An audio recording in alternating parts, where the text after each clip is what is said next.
Hello guys. तो आज फिर से मैं आप लोगों के साथ में अपना एक्सपीरियंस शेयर करने जा रही हूँ। एक नया एक्सपीरियंस मुझे मिला है अपनी फर्टिलिटी जर्नी में। तो आप में से जिन लोगों ने भी मेरी बाकी की वीडियोस देखी हैं तो उन्हें पता ही होगा कि मैं इस चैनल पे अभी फर्टिलिटी रिलेटेड इन्फॉर्मेशन डाल रही हूँ, अपना एक्सपीरियंस शेयर कर रही हूँ, जो भी मेरी फर्टिलिटी जर्नी है आप लोगों के साथ शेयर कर रही हूँ। तो लास्ट टाइम मैंने अपना HSG का एक्सपीरियंस शेयर किया था एंड अब आज मैं जो करने जा रही हूँ वो है IUI रिलेटेड। तो मैंने IUI कराया है आज ही। तो उसके कुछ स्टेप्स होते हैं, तो वो क्या स्टेप्स होते हैं, IUI के बाद क्या फ़ॉलो करना होता है, पहले क्या फ़ॉलो करना होता है, डॉक्टर ने मुझे क्या क्या सजेस्ट किया, वो सब मैं इस वीडियो में बताने वाली हूँ। तो IUI के पहले 2 फेज़ होते हैं। तो IUI से पहले हमें अपना फॉलिकल स्टडी कराना होता है। तो ये कराना होता है अपने साइकिल के 8th to 12th डे। तो 3-4 डेज़, किसी का 5 डेज़ ओव्यूलेशन होता है। तो डॉक्टर ने मुझे सजेस्ट किया था कि डे 8 से अपना ओव्यूलेशन स्टडी स्टार्ट कर देना, फॉलिकल स्टडी। फिर मैंने अपने 8th डे पे, तो मैं मिस कर देती हूँ, हर बार नहीं जा पाती, तो मैं डे 9 से गई। देन डे 9 पे गई तो उन लोगों ने देखा कि ओव्यूलेशन स्टडी की उन्होंने। ओव्यूलेशन स्टडी क्या है? एक इंटरनल सोनोग्राफी है, जिसे कुछ लोग TVS के नाम से भी जानते हैं। तो वह TVS तो इंटरनल एक सोनोग्राफी होती है, जिसमें कि वो एक टूल एक इंसर्ट करते हैं एंड देन इमेजेस लेते हैं, जिससे कि पता चलता है कि फॉलिकल बन रहे हैं या नहीं बन रहे हमारे, और किस ओवरी में बन रहे हैं, और ग्रोथ क्या है। तो उस TVS से हमें सब कुछ पता चल जाता है कि ग्रोथ अच्छी है, कितने बने हैं, किस साइड बने हैं, इससे सारी इमेजेस वो हमें दे देते हैं। तो डे 9 पे जब मैं गई तो ओव्यूलेशन स्टार्ट हो गया था मेरा। देन उन्होंने मुझे रिपोर्ट दे दी और मैंने अपने घर आकर अपने गायना को सेंड कर दी। तो मुझे गायना ने उसी दिन बोला कि ओके देन रिपीट दिस, क्योंकि वो नहीं था कि मतलब वो सही से ग्रोथ नहीं हुई थी, अभी बहुत स्टार्टिंग थी। तो उन्होंने कहा रिपीट करो नेक्स्ट डे, फिर मुझे बताना, सेंड करना। Then second day means cycle के डे 10 एंड ओव्यूलेशन स्टडी का डे 2। तो फिर मैं ओव्यूलेशन स्टडी के लिए गई। दैन उन्होंने किया TVS। दैन देखा ग्रोथ हो रही थी एंड अच्छी खासी हो रही थी। उसमें हमें अपने यूट्रस की थिकनेस भी पता चल जाती है और अपने एग की ग्रोथ भी पता चल जाती है, और कितने एग्स बने हैं इस बार वो भी पता चल जाता है। तो मेरे यूट्रस की थिकनेस ठीक ठाक बड़ी थी एंड देन एग भी ठीक ठाक बड़े थे, पर ज़्यादा नहीं थे। मतलब मेरे राइट ओवरीज में अभी एक फॉलिकल बना था, तो उसी पे उन्होंने फोकस किया। सॉरी, लेफ़्ट ओवरीज में बना था, तो उन्होंने उसी पे फोकस किया एंड देन उन्होंने मुझे फिर वो अपना रिटर्न में दे देते हैं लिखे कि उनकी इतनी ग्रोथ हुई है। देन मैंने आके अपने गायना को डे 2 पे फिर हमने अपनी रिपोर्ट सेंड की। देन उन्होंने देखा ग्रोथ तो हो गई है, तो रैप्चर के लिए इंजेक्शन दे देते हूँ। तो हर जितने भी लोग होते हैं जिन मतलब गायना से कंसल्ट किया होगा, तो हर गायना सजेस्ट करते हैं कि डे 2 पे या एग की ग्रोथ अच्छी हो जाती है उनके अकॉर्डिंग, तब वो एक एग रैप्चर करने के लिए एक इंजेक्शन सजेस्ट करते हैं। तो कुछ है वो ओवरट्रिल करके कुछ इंजेक्शन है ऐसा कुछ। तो उन्होंने मुझे बोला कि ओके इंजेक्शन ले लो एंड देन कल दोबारा रिपीट करना फॉलिकल स्टडी एंड देन मुझे बताना। तो मैं उसी दिन सेम मतलब एक हॉस्पिटल में इंजेक्शन हमारे आसपास कहीं मिला नहीं उस दिन हमें, तो हमें बहुत दूर जाना पड़ा। तो एक हॉस्पिटल है पुणे में, जहांगीर हॉस्पिटल, तो हम वहाँ गए, वहाँ इंजेक्शन मिल गया था। देन वहीं हमने लगवा लिया इंजेक्शन की कॉस्ट कुछ 2000 अप्रोक्स होती है, लेकिन लास्ट टाइम तो 2000 थी जब मैंने लास्ट मंथ लगवा दिया, लेकिन इस बार उन्होंने 2270 कॉस्टली उस इंजेक्शन की। एंड देन लगाने के कुछ चार्जेस, कुछ लोग 100 रुपीज़ ही लेते हैं, लेकिन उस हॉस्पिटल में 250 रुपये चार्ज किया उन्होंने। तो टोटल मिला के 2500 में ये इंजेक्शन की कॉस्ट पड़ी। फिर इंजेक्शन लगवा के हम घर आ गए शाम को एंड देन नेक्स्ट डे हम ओव्यूलेशन स्टडी के लिए गए एंड देन हमने उन्हें बताया हमने इंजेक्शन ले लिया है रैप्चर के लिए। तो देखा तो लेकिन एग रैप्चर नहीं हुआ था। तो उन्होंने कहा ओके आज तो एग रप्चर नहीं हुआ, बट अपनी ये जो भी ग्रोथ है आप अपने डॉक्टर से गायनेक से के साथ शेयर कर लेना। तो मैं फिर घर आई एंड देन मैंने अपना जो भी था वो जो भी उन्होंने TVS करके दिया उस दिन की रिपोर्ट मैंने डॉक्टर से शेयर कर ली। उन्होंने बोला ओके नेक्स्ट डे और करवाओ। देन मैं 4th डे फिर TVS के ले गई next morning and then next morning egg rupture हो गया था। तो मोस्ट ऑफ द केसेस में जो इंजेक्शन लेने के बाद 24 से 48 आवर्स के अंदर एग रप्चर हो जाता है उस इंजेक्शन से। तो अगर नेक्स्ट डे ही नहीं हुआ है तो नेक्स्ट टू नेक्स्ट डे हो सकता है। तो मीन्स ओवुलेशन स्टडी का डे 4 एंड देन साइकिल का डे 12 एग रप्चर हो गया था। देन मैं इस बार अपना एक मैंने ऑप्शन सेलेक्ट किया IUI का। मैंने लास्ट टाइम भी IUI कराया था बट वो अनसक्सेसफुल रहा था। देन मैंने इस बार फिर से सोचा कि एक बार और ट्राई करती हूँ। तो फिर मैं IUI के लिए मैंने सेम डे जब एग रप्चर हो गया सेम डे ही मैंने अपॉइंटमेंट ली एक डॉक्टर से एंड देन पुणे में ही। और फिर उन्होंने मुझे कहा आज आ जाना शाम को 5 बजे। और ओवुलेशन स्टडी कराया था मैंने 11 बजे। तो 11 बजे रिज़ल्ट आ गया था कि एग रप्चर हो चुका है।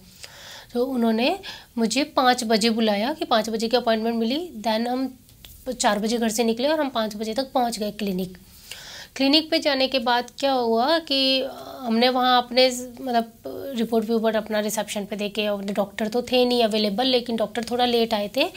उस बीच में उन्होंने अपना प्रोसीजर स्टार्ट कर दिया। उनके असिस्टेंट रहते हैं उन्होंने तो प्रोसीजर क्या होता है IUI का, सबसे पहले वो आप जब भी IUI के लिए जाओ पहले तो आप कपल्स को दोनों को साथ जाना चाहिए। देन वो हस्बैंड का सैंपल कलेक्ट करते हैं।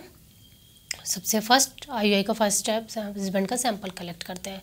देन उसका सेकंड स्टेप है उस सैंपल को वॉश करना और जो भी अच्छा काउंट है उसे कलेक्ट कर लेना एंड देन जो भी डिफेक्ट काउंट होता है उसको वो रिमूव कर देते हैं एंड देन अच्छे काउंट को अपने पास कलेक्ट कर लेते हैं। मीन्स वो वॉश कर लेते हैं फिर उसको रख लेते हैं। और इस प्रोसीजर में 40-45 मिनट्स प्रोसीजर में तो लगते होंगे 10 to 15 मिनट्स बट वो 45 मिनट्स के अंदर पूरा हो जाना चाहिए प्रोसीजर। उसके बाद क्वालिटी गिरने लगती है या जो भी होगा रिज़ल्ट के चांसेस कम हो जाते हैं। तो उन्होंने फिर आफ्टर 45 मिनट्स और 50 मिनट्स बाद बोला था कि तुम फिर उनका काम आपके हस्बैंड का काम ख़त्म है देन आपका काम स्टार्ट होता है। देन वो मुझे बोला उन्होंने कि उस टाइम पे हो गए थे लाइक 5:30 अप्रॉक्स हो रहे थे उस टाइम पे जब मेरे हस्बैंड का सैंपल कलेक्ट किया था। देन उन्होंने मुझे 6:50 अंदर बुलाया था। 6:50 अंदर बुला के देन बोला था 5 मिनट डॉक्टर आ जाएंगे आप जाओ। जो भी असिस्टेंट था उन्होंने मुझे इंस्ट्रक्शंस दे दिए कि यहाँ लेट जाओ आप बेड पे आराम से और बस डॉक्टर आ जाएंगे 5 मिनट में। तो मैं लेट गई एंड देन मैं सोचने लगी डॉक्टर कब आएंगे। 5 मिनट से ज़्यादा हो गए, 15 से 17 मिनट हो गए थे जब डॉक्टर अंदर आए।